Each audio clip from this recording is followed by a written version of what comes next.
بالخصوص وہ لوگ جو اپنے آپ کو راہ سلوک کا مسافر سمجھتے ہیں اور اپنی تربیت کے لیے فکر مند رہتے ہیں، ان کی اور اپنی اصلاح کے لیے چند باتیں یہاں کی جائیں گی۔ اللہ تبارک و تعالی اخلاص کا وضو عطا فرمائے، نیتوں اور ارادوں کو پاکیزگی نصیب فرمائے، اور اس ماہ مبارک کی ساری برکات اور اس کے ثمرات اور اس کی روحانیت سے ہم سب کو فیض یاب فرمائے۔ اہل ایمان کا یہ شیوہ ہے کہ وہ اپنے رب سے شدید محبت کرتے ہیں۔ قرآن حکیم میں اللہ تعالیٰ نے فرمایا ہے کہ والذین آمنوا اشد حبا للہ، فرمایا وہ لوگ جو ایمان لائے وہ اپنے رب سے شدید محبت کرتے ہیں۔ وہ جب اپنے رب کی نعمتوں کو یاد کرتے ہیں، جب وہ اپنے مالک کے احسانات کا تصور کرتے ہیں، جب وہ اپنے رب کے بے پایا کرم کی طرف دیکھتے ہیں تو اپنے مالک سے شدید محبت کرتے ہیں، اور جب وہ اپنے مالک سے اس قدر زیادہ بڑھ کے محبت کرتے ہیں تو پھر وہ ان سب تقاضوں کو پورا کرنا چاہتے ہیں، ان سب چیزوں کی طرف بڑھنا چاہتے ہیں جو انہیں اللہ تبارک و تعالیٰ کی محبت کی طرف لے کر کے جاتی ہے۔ اللہ تبارک و تعالیٰ چونکہ اپنے بندوں کی طلب سے آگاہ ہے، اپنے بندوں کی پیاس کو جانتا ہے، ان کے دلوں میں اس کی طرف بڑھنے کا جو جذبہ ہے، اس جذبے سے مالک پوری طرح نہ صرف آگاہ ہے بلکہ اپنے کرم سے اس کی تسکین بھی فرماتا ہے۔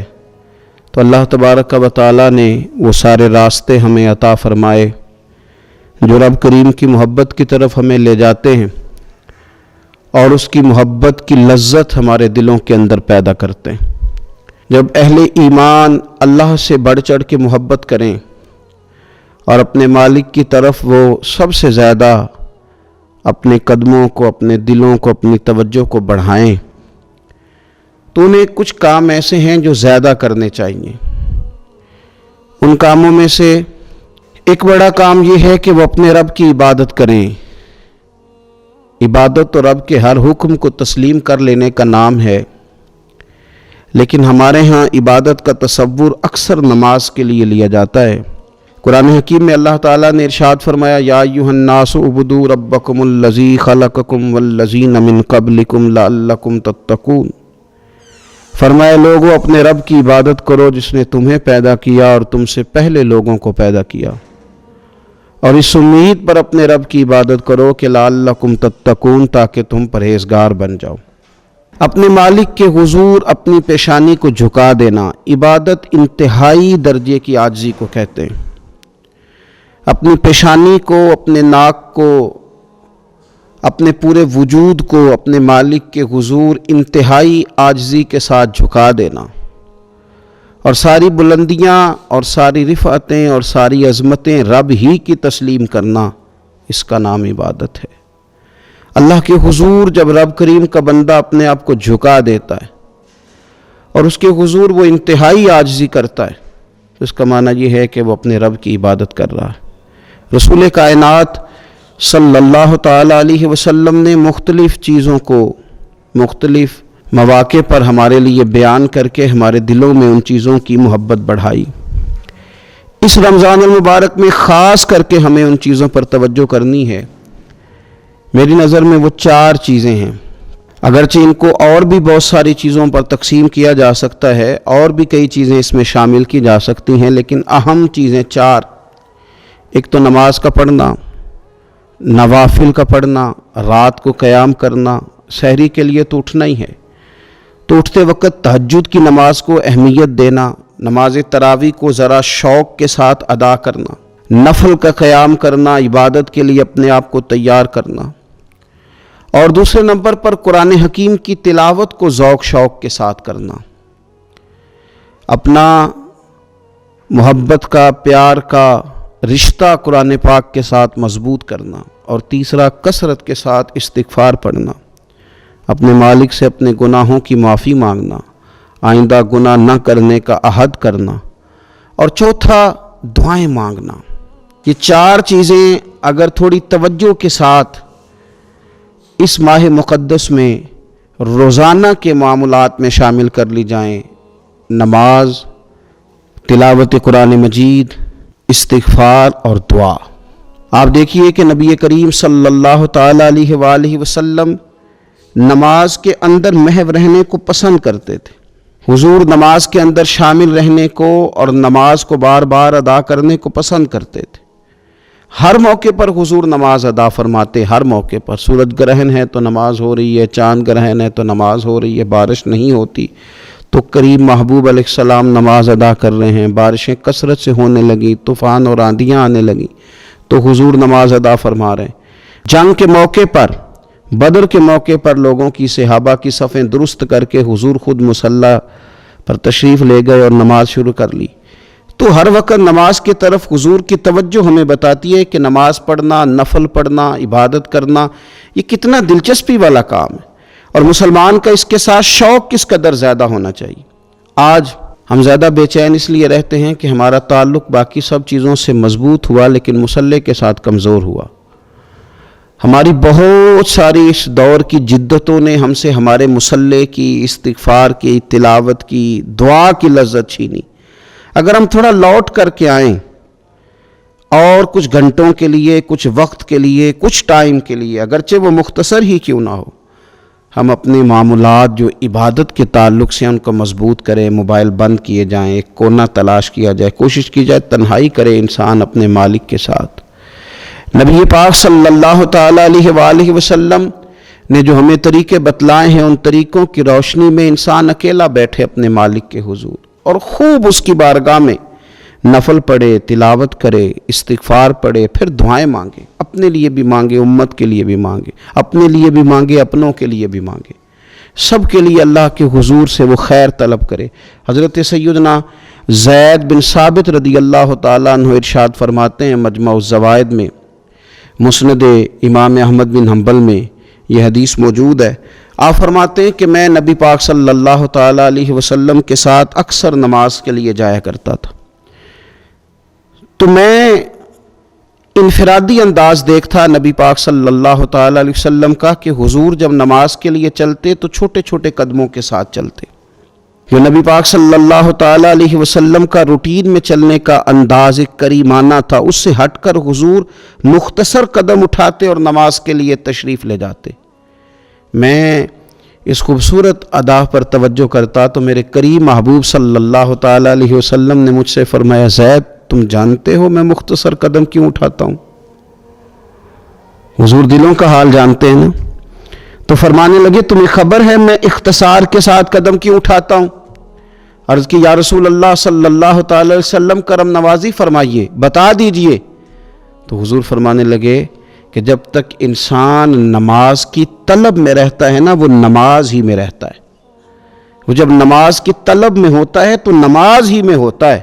تو میں چھوٹے چھوٹے قدم اٹھاتا ہوں، ذرا آہستہ چلتا ہوں، تاکہ جتنا وقت طلب نماز میں ہو وہ نماز ہی میں گزرے۔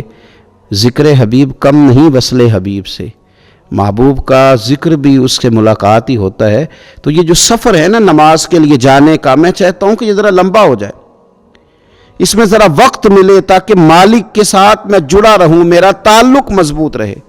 تو سرور کائنات صلی اللہ تعالیٰ علیہ وسلم کی جو خاص دلچسپی ہے نماز کے ساتھ، نفل کے ساتھ، عبادت کے ساتھ، حضور صلی اللہ علیہ وسلم نے ارشاد فرمایا، مسلم شریف میں حدیث موجود ہے، فرمایا اللہ تعالیٰ کے بندہ سب سے زیادہ قریب پتہ کب ہوتا ہے؟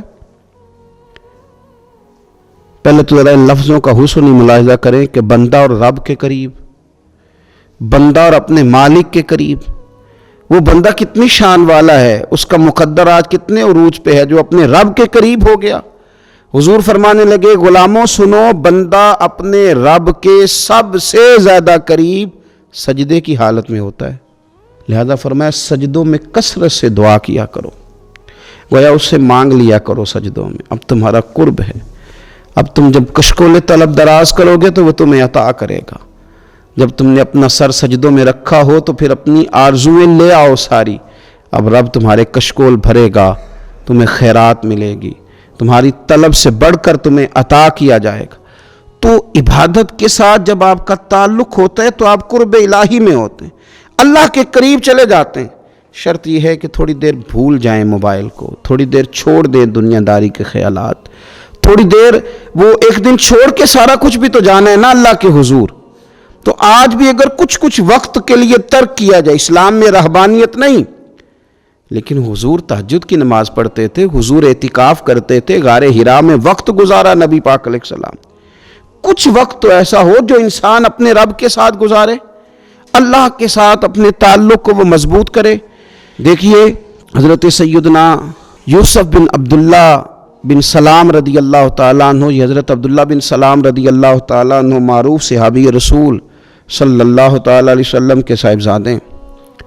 یہ حضرت ابو درداء رضی اللہ تعالیٰ عنہ سے ملنے کے لیے تشریف لے گئے۔ فرماتے ہیں کہ جب میں ان سے ملنے کے لیے گیا تو وہ شدید علیل تھے، حضرت سیدنا ابو درداء رضی اللہ تعالیٰ عنہ بڑے جلیل القدر صحابی ہیں اور بڑے صاحب الرائے آدمی ہیں۔ حضرت عمر فاروق رضی اللہ تعالیٰ عنہ اکثر ان سے مشورہ لیا کرتے تھے۔ فرماتے ہیں میں جب ان سے ملنے کے لیے گیا تو وہ سخت بیمار تھے اور اسی بیماری میں ان کا وصال ہوا۔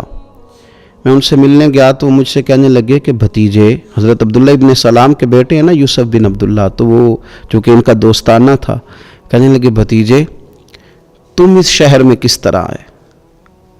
تو جناب یوسف بن عبداللہ کہتے ہیں میں نے عرض کی کہ آپ کا میرے والد کے ساتھ جو تعلق تھا، جو دوستانہ تھا، اس تعلق نے مجھے مجبور کیا کہ میں آپ کی تیمارداری کروں۔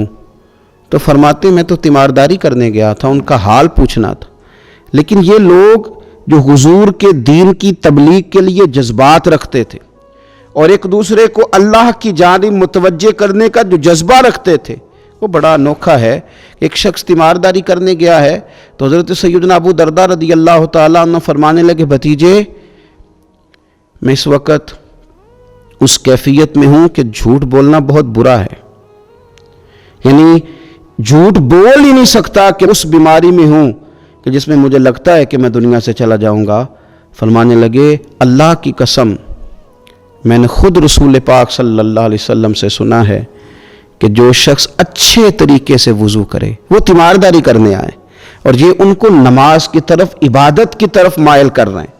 فرماتے میں نے خود حضور صلی اللہ علیہ وسلم سے سنا ہے کہ جو شخص اچھے طریقے سے وضو کرے پھر 2 رکعتیں نماز پڑھ لے یا 4 رکعتیں نماز پڑھ لے، اخلاص کے ساتھ پڑھے، اچھا وضو کرے، 2 رکعتیں پڑھ لے یا 4 پڑھ لے، یعنی 2 نفل ادا کرے یا 4 کر لے، اور پھر وہ خلوص کے ساتھ اپنے رب سے مغفرت طلب کرے تو اللہ اس بندے کی بخشش فرما دے گا۔ یہ میں نے سنا ہے حضور سے، یہ میں نے خود سنا ہے۔ مرض وصال میں سیدنا ابو درداء رضی اللہ تعالیٰ عنہ اس کو بیان کرتے ہیں۔ تو رمضان المبارک کے اندر ہمیں موقع ملتا ہے نماز پڑھنے کا، نماز تراویح کا، رات کے قیام کا موقع میسر آتا ہے۔ ایک تو عشاء کے بعد موقع ملا تراویح پڑھنے کے، ایک یہ کہ ہم کو سحری میں اٹھنا ہے، اور تہجد کی وہ خاص فضیلتیں جو عام دنوں میں کئی دفعہ مشکل ہوتی ہیں، وہ اٹھنا تو ہے۔ اگر تھوڑا سا 10 منٹ پہلے اٹھا جائے، وضو کیا جائے، اچھے طریقے سے کچھ نوافل ادا کر لیے جائیں، پھر سحری کے معاملات میں مشغول ہوا جائے۔ نبی پاک صلی اللہ تعالیٰ علیہ وآلہ وسلم ارشاد فرماتے ہیں، یہ ترمذی شریف کی حدیث ہے، حضور علیہ الصلوۃ والسلام نے ارشاد فرمایا کہ رات کا قیام اپنے اوپر لازم کر لو۔ اگرچہ یہ لازم کرنا یہ استحبابی حکم ہے، حضور صلی اللہ تعالی وسلم نے اسے فرض قرار نہیں دیا، لیکن حضور شوق دلاتے ہیں۔ فرمایا رات کا قیام، رات کا قیام، ساون کی کالی راتوں میں جب بوندا باندی ہوتی ہے، وہ راتوں کو اٹھ اٹھ روتے ہیں جب خلقت ساری سوتی ہے۔ اور حضرت میاں صاحب رحمۃ اللہ علیہ نے فرمایا تھا کہ رات پوے تے بے دردانو نیند پیاری آوے تے درد مندانو یاد سجن دی ستیاں وی آن جگاوے۔ فرمایا رات کا قیام، حضور سید عالم صلی اللہ تعالی علیہ وسلم فرماتے ہیں رات کا قیام اپنے اوپر لازم کر لو، اس لیے کہ یہ رات کا قیام تم سے پہلے نیک لوگوں کا طریقہ ہے، اور یہ تمہارے لیے قرب خداوندی کا باعث ہے، یہ تمہیں اللہ کے قریب کر دے گا۔ اور حضور صلی اللہ تعالی علیہ وسلم فرمانے لگے یہ رات کا قیام تمہاری برائیوں کو مٹا دے گا اور یہ تمہیں گناہوں سے روک لے گا، گویا رب کریم تمہیں معافی عطا فرمائے گا، یہ تمہارے لیے بخشش کا ذریعہ بن جائے گا۔ یہ برائیوں کو مٹانے والا ہے رات کا قیام، یہ گناہوں سے روکنے والا ہے رات کا قیام۔ تو نماز کی طرف، خاص توجہ کریں۔ اسی طرح کا معاملہ تھوڑا سا ہمیں ذوق کے ساتھ قرآن پاک کی تلاوت کے ساتھ اپنے آپ کو وابستہ کرنا چاہیے۔ بہقی شریف میں حدیث ہے، نبی پاک صلی اللہ تعالیٰ علیہ وسلم نے فرمایا میری امت کی سب سے افضل عبادت تلاوت قرآن ہے، سب سے افضل عبادت تلاوت قرآن ہے۔ اور حضور صلی اللہ تعالیٰ علیہ وسلم فرماتے ہیں قیامت کے دن قرآن پڑھنے والے سے کہا جائے گا تو پڑھ، تو جتنی آیتیں پڑھتا جائے گا رب تیرے اتنے درجے بلند کرتا جائے گا۔ تلاوت قرآن کے ساتھ خاص ذوق، رمضان شریف کے اندر گھروں کے اندر اگر قرآن پاک کی تلاوت کی جائے، ہم دیکھتے تھے جب دیہاتوں میں ہوتے تھے تو گھر کے اندر بڑا ذوق ہوتا تھا قرآن پاک کی تلاوت کا۔ بہن بھائی ایک دوسرے سے پوچھتے تھے تیرا کون سا سپارہ ہے، تو وہ کہتے تھے میں کیوں بتاؤں، تو بتا تیرا کون سا ہے۔ کیوں؟ اس لیے کہ ایک شوق ہوتا تھا کہ ایک دوسرے سے آگے بڑھنا۔ تو نبی پاک صلی اللہ تعالیٰ علیہ وسلم نے فرمایا دنیا میں قرآن مجید پڑھتا تھا، اس سے قیامت کے دن بھی کہا جائے گا کہ اب تو پڑھنا، تو وہ جتنی آیات پڑھے گا رب اس کے اتنے درجے بلند کرے گا۔ تو رمضان شریف کے اندر خاص ذوق قرآن مجید کی تلاوت کا۔ پھر اسی طرح کا معاملہ استغفار کے ساتھ، نفل پڑھے جائیں، تلاوت کی جائے، اور پھر استغفار کثرت سے پڑھا جائے، استغفار کثرت سے پڑھا جائے۔ نبی پاک صلی اللہ تعالیٰ علیہ وسلم کا محبوب وظیفہ استغفار پڑھنا، اللہ کے حضور توجہ کرنا، توبہ کرنا۔ حضور تو معصوم ہے، نبی پاک تو معصوم عن الخطا ہیں، حضور سے تو معاذ اللہ کوئی گناہ سرزد ہوتا ہی نہیں۔ اور انبیاء کے بارے میں جو کوئی ایسے نظریات رکھے وہ گمراہ ہے، لیکن حضور صلی اللہ تعالیٰ علیہ وسلم نے فرمایا لوگو، یہ بخاری مسلم میں حدیث ہے، فرمایا لوگو اللہ تبارک و تعالیٰ کی بارگاہ میں توبہ کرو، بخشش طلب کرو۔ حضور فرماتے ہیں میں دن میں 100 مرتبہ اپنے رب کی بارگاہ میں توبہ کرتا ہوں۔ حضور تو معصوم ہے۔ یہ توبہ کس لیے ہے؟ یہ تعلیم امت کے لیے، یہ ہمیں سمجھانے کے لیے، یہ ہماری توجہ دلانے کے لیے، یہ بتانے کے لیے ہے کہ یہ استغفار درجات کو بلند کرتا ہے۔ اللہ کی طرف رجوع کرنے کے لیے کثرت کے ساتھ استغفار کی جائے، اپنے رب سے معافی مانگی جائے۔ ہم انسان ہیں، کچھ غلطیاں نہ چاہتے ہوئے بھی ہو جاتی ہیں، بہت کوشش کے باوجود کچھ چیزوں پر کنٹرول نہیں رکھ پاتے، ہم سے سرزد ہو جاتی ہیں۔ رمضان کی ساعتوں میں، صبحوں میں، شاموں میں، سحری میں، افطار میں، تراویح میں، تہجد میں اگر اللہ کے حضور استغفار کی جائے، اللہ کے حضور استغفار کی جائے۔ مسند امام احمد بن حنبل میں حدیث ہے، حضور صلی اللہ تعالیٰ علیہ وسلم فرماتے ہیں، اور یہ حدیث اتنی زیادہ انسان کو خوشی دیتی ہے اور رب کی رحمت کو بندے کے اتنا قریب کر دیتی ہے، اتنا اللہ کے قریب کر دیتی ہے کہ انسان جھوم اٹھتا ہے۔ کبھی اس حدیث کے جملوں پر غور کریں، نبی پاک صلی اللہ تعالیٰ علیہ وآلہ وسلم کس طرح رب کی رحمت ہمارے سامنے بیان کرتے ہیں، اور جب حضور اپنی زبان نور سے بیان کرتے ہیں پھر تو یوں لگتا ہے کہ روح کی گہرائیوں تک بات چلی گئی۔ حضور سید عالم صلی اللہ تعالیٰ علیہ وسلم فرماتے ہیں شیطان نے رب کریم کی بارگاہ میں یہ کہا تھا کہ اے مالک مجھے تیری عزت کی قسم، جب تک ان لوگوں کے جسموں میں روح رہے گی میں انہیں گمراہ کرتا رہوں گا۔ جب اللہ نے اسے کہا نا کہ تو نکل جا، تو مردود ہے، تو اس نے کہا مجھے تیری عزت کی قسم، جب تک ان کے جسموں میں روح باقی ہے میں انہیں گمراہ کرتا رہوں گا۔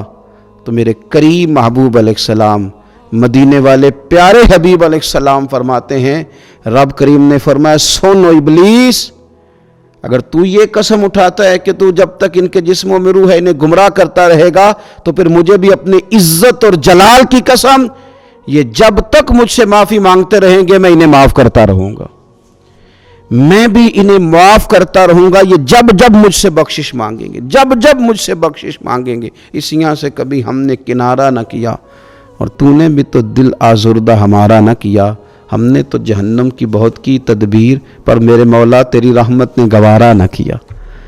تو کثرت کے ساتھ استغفار رمضان میں کیا جائے، اللہ کے حضور معافیاں مانگی جائیں، اور میں تو کہتا ہوں اپنے لیے بھی مانگی جائیں، دوسروں کے لیے بھی مانگی جائیں۔ استغفار سے وہ مان جاتا ہے۔ اور پھر سب سے زیادہ جس چیز پر توجہ دینے کی ضرورت ہے وہ ہے عبادت کا مغز، یعنی دعا۔ میں اکثر کہتا رہتا ہوں کہ ہمارے ڈاکٹر ہمیں یہ کہتے ہیں کہ تمہارے دلوں میں کچھ دکھ ہیں وہ کہہ دو تو تمہاری بیماریاں ہلکی ہو جائیں گی۔ دل کے بوجھ اتار دو.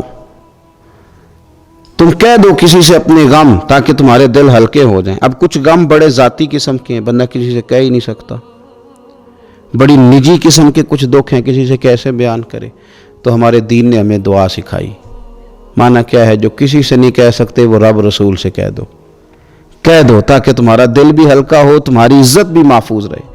اور تم نے کہا بھی اس طبیب کے سامنے جو سب سے بڑھ کر شفا دینے والا ہے، کہا اس مالک کے سامنے جو سب سے زیادہ خزانے بانٹنے والا ہے. ترمذی شریف میں حدیث ہے، حضور نے فرمایا دعا عبادت ہے. اسی ترمذی میں حدیث ہے، فرمایا دعا عبادت کا مغز ہے. اور اسی ترمذی میں حدیث ہے، نبی پاک علیہ السلام نے فرمایا یاد رکھو رب کے نزدیک، اللہ کے نزدیک دعا سے زیادہ عزت والی چیز کوئی نہیں، اس سے بڑی اکرام والی چیز ہی کوئی نہیں اللہ کے حضور. تم اپنے رب سے جب مانگتے ہو تو بڑے معزز ہوتے ہو. دنیا داروں کے سامنے ہاتھ پھیلاؤ گے، دکھ سناؤ گے تو عزت میں کمی آئے. لیکن جب تم اللہ سے مانگتے ہو، مالک کے حضور کشکول طلب دراز کرتے ہو، تو اس سے بڑی عزت والی چیز کوئی نہیں. پھر ایک دل میں سوال آتا تھا کہ کتنا کو مانگیں، مالک سے کتنا سوال کریں، کس قدر طلب کریں. تو بہقی شریف میں حضور نے یہ مسئلہ بھی حل کر دیا.